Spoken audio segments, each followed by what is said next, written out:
Greetings, it is I, Tantus Naravan Dracovin, Lord and Emperor of the Dracovin Empire, and welcome. It's time to continue my discussion on Werewolf the Apocalypse in the World of Darkness. We've been talking about storytelling. Let's talk about some advanced storytelling techniques you might want to add into your games. Very difficult techniques which have great reward. So each of these advanced storytelling techniques has to be used correctly and sparingly, or it can detract from the game. The flashback.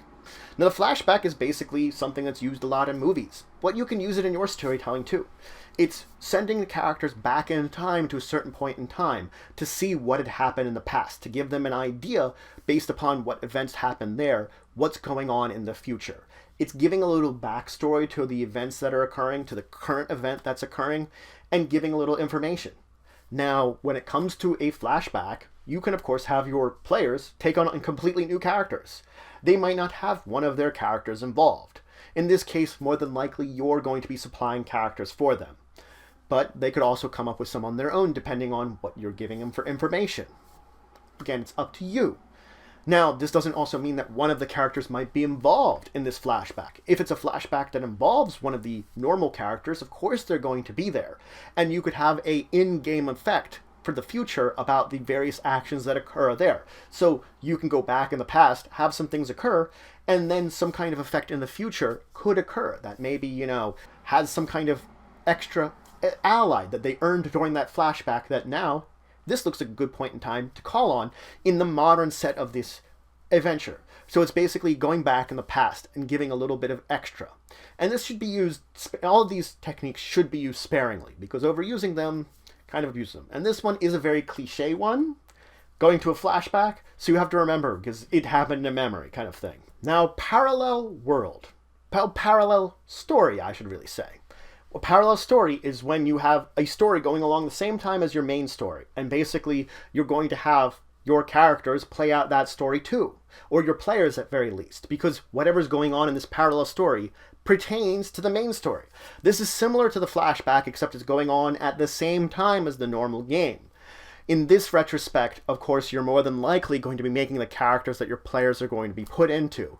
And the fact is, their story might be completely different, but the themes of it should be exactly the same as the themes of the main game.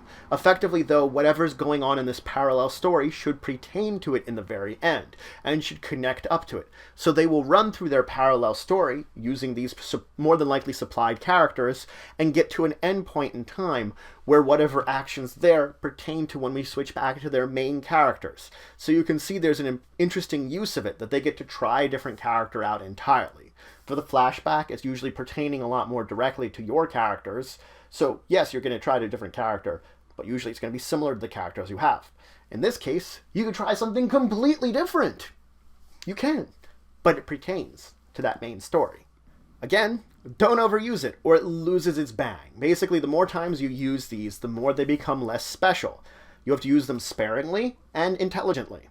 Let's talk about the dream sequence, because this is a very overused trope. It has happened so many times, it is probably the most cliche of all the things we can talk about, the dream sequence.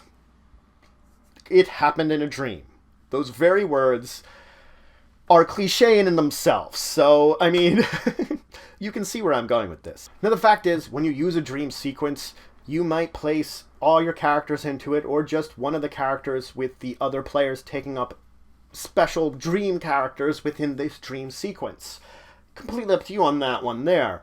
The fact is that whatever story you're telling within the dream sequence should parallel the actual story. But because it is a dream, you have more control of it. You can ignore rules, bend the laws of physics, do whatever the heck you want as a storyteller if you think it would be interesting in this case. The story you're going to be telling is probably going to be much more fantastic within this dream. It's going to mean something to the story at whole, and that's why they're having it. But again, it's going to have its own levels of ridiculousness or seriousness depending on how you want to play it out. However you feel it's appropriate for the dream that you're crafting for your players to encounter. Think of it this way. Your players could be dealing with this human who happens to be hunting all kinds of supernatural creatures.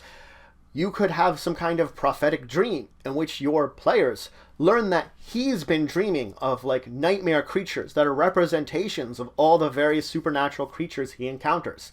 And these nightmares seem to haunt him. So now, rather than just being this indiscriminate human that's finding a way to kill things, he now has this purpose behind him and a reason behind him. He's fearful. He's afraid. So you can see how this dream has added to the story. Because you see, dreams are incredibly important to Garou. They really are. There are those that have prophetic dreams. There are those that just have dreams that mean something. Dreams that are filled with symbolism that shows some of the future. And of course, there can be pack dreams. That an entire pack shares a dream. So very easily, if you wanted to, you could have your pack of characters share a dream together. It's going to be a critically important thing happening in your Garou's lives. You know, it's going to be like, oh my god, we shared a dream together. This doesn't happen very often. But you can do it. Now, foreshadowing is a technique that can add a lot of excitement to a game, especially when you do it on purpose and correctly. There can be foreshadowing in a story which is accidentally done. Players kind of notice some of these things, but normally you want to be purposeful in any kind of foreshadowing you are. That you're giving hints in the storyline what's going on and what's to come. And clever players are going to, of course, notice what's going on. You're going to have to basically craft it in and basically raise their excitement levels that they know something's going on, but the fact is they do not know when it will occur. That's where your advantage is, that you can spring it on them at any time. That when the event that they've basically been foreshadowing occurs, it's a surprise. It's like, oh, that's when it's occurring. I didn't expect it now. I thought it was going to happen then. You know, you're trying to surprise them with whatever you're foreshadowing in order to give them this level of excitement. They've basically been thinking, oh, what's going to happen? What's going to happen? What's going to happen? And then you hit them with it. Keep your hints subtle when you're foreshadowing. Small things that will basically add together to lead to whatever's going to happen in the future. If your players pick up on it, great. You've got them hooked on what you want. If they don't pick up on it, that's also not a problem.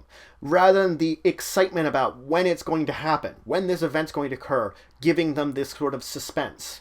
The actual event itself is going to surprise them. So there you go. You're still going to get your surprise. It's just maybe they didn't see it coming, or maybe they did and just didn't know when. And now the last technique I want to talk about today is repetition. Repetition has its own purposes also. It's hammering home some kind of deep-seated theme within your story. It's the use of common themes, statements, maybe imagery, stuff like that that leads players to it. And it's probably going to be a while before they start noticing that repetition. You're going to be repeating things a couple of times whenever you start install them in it before they begin to notice it.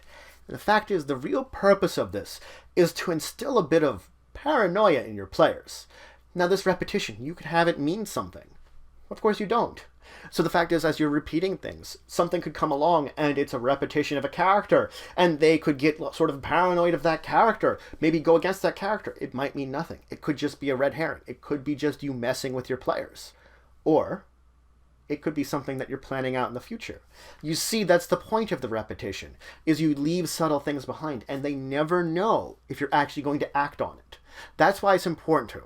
You should, of course, decide ahead of time if you are, what you're using this repetition for, but it's a great technique just to sort of get your players a little bit more on edge. So, that's it for today. I introduced you to a couple of advanced storytelling techniques. I, of course, talked about the flashback, going back in time a little bit and having your players try their hand, usually at different characters, to try to sort of figure out some information for the plot at hand that already happened. I also talked about parallel story, where they go on a sort of side story where it has the same themes, and whatever the result of the side story is impacts what's going on in your current story. Talked about the dream sequence. It seems so cliche, but the fact is, packs of Garou have group dreams together. Or there are certain Garou that get prophetic dreams, or even dreams that glimpse into the future. So, a dream sequence might be something you want to play out. I also talked, of course, about foreshadowing, hinting at what's to come, giving little subtle hints that your players may pick up on, may not. Just to add a little bit of excitement that I know something's going to happen. When is it going to happen? Regardless if they knew about it or not, it's the surprise that's going to get them. Either the surprise of, oh, it's happening now, or the surprise of, oh, what's happening? Either or, you're going to catch them with the excitement that you've been hinting at. and then repetition, which might be hints of something to come in the future, or it could just be you messing with your players. You can use it either way. But regardless, it will kind of add a tension and a little bit of paranoia to your players, which might not be a bad thing. Might give them some role-playing. In the next episode, I'm going to finish up talking about the advanced storytelling techniques and talk about some advanced techniques for your chronicle. Regardless, if you have any questions, comments, anything you want to say, anything you think I left out, please leave in the comments below. Please like, share, and subscribe. It shows you for the channel, the Empire, the work I do. If you want to show some extra support, you can always check out my Patreon, link in the description below. But regardless, until the next time, I bid you farewell.